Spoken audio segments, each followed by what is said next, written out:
E aí, galera, sejam bem-vindos a mais um vídeo do canal Fast Química. Eu sou o professor Alex e hoje a gente vai conversar um pouquinho sobre as propriedades periódicas. Perfeito? Espero lhe ajudar aí nos seus estudos sobre esse tema tão importante dentro da química.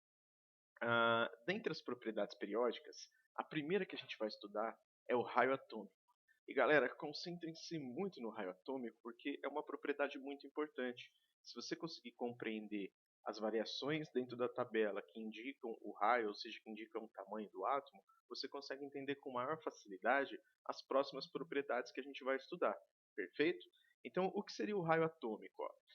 Até hoje a gente considerou os modelos atômicos aí vigentes para o vestibular, né? São os modelos de Dalton, Thomson, Rutherford e Bohr. Todos eles consideram um modelo esférico para o átomo.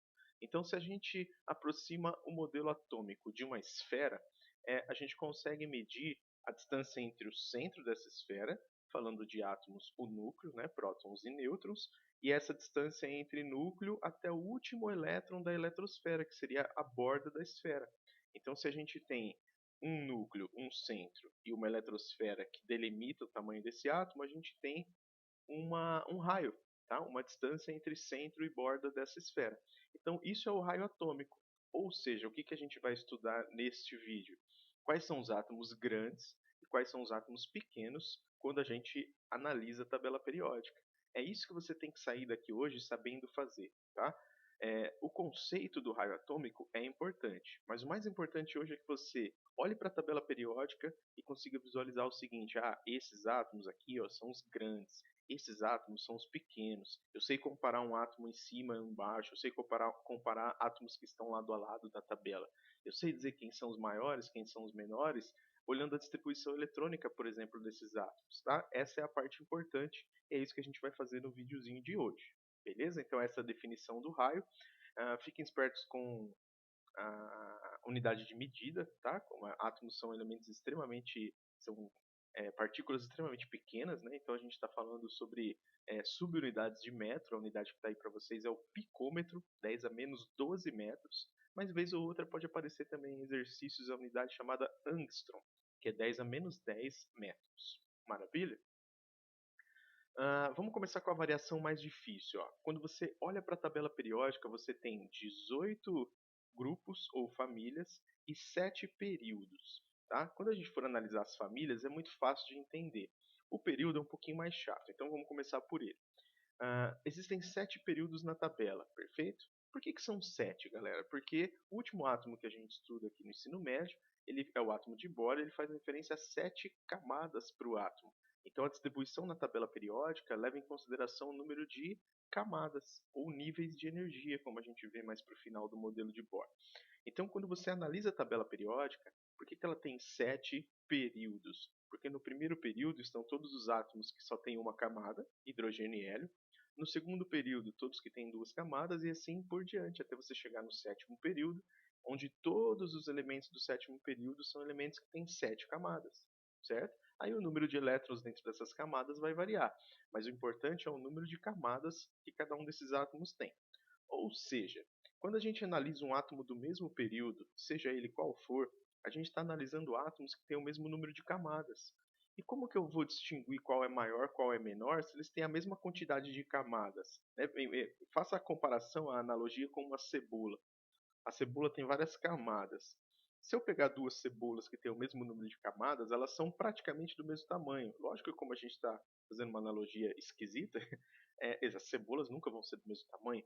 Mas se a gente pegar dois átomos que têm a mesma quantidade de camadas, eles também são muito parecidos, eles têm tamanhos próximos. Então como que a gente vai diferenciar os tamanhos dos átomos que possuem a mesma quantidade de camadas? Ou seja, os átomos que pertencem ao mesmo período? É fácil.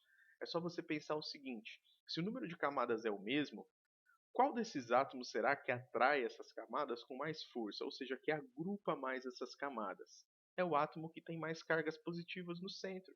Ou seja, quando eu olho para um mesmo período, quem tem mais prótons no núcleo atrai as camadas com mais força, certo? Se a gente pegar lá os átomos do quarto período, se você pegar o primeiro átomo do quarto período e o último, obviamente o último, que é um gás nobre, ele tem muito mais prótons do que o primeiro, que é um metal alcalino.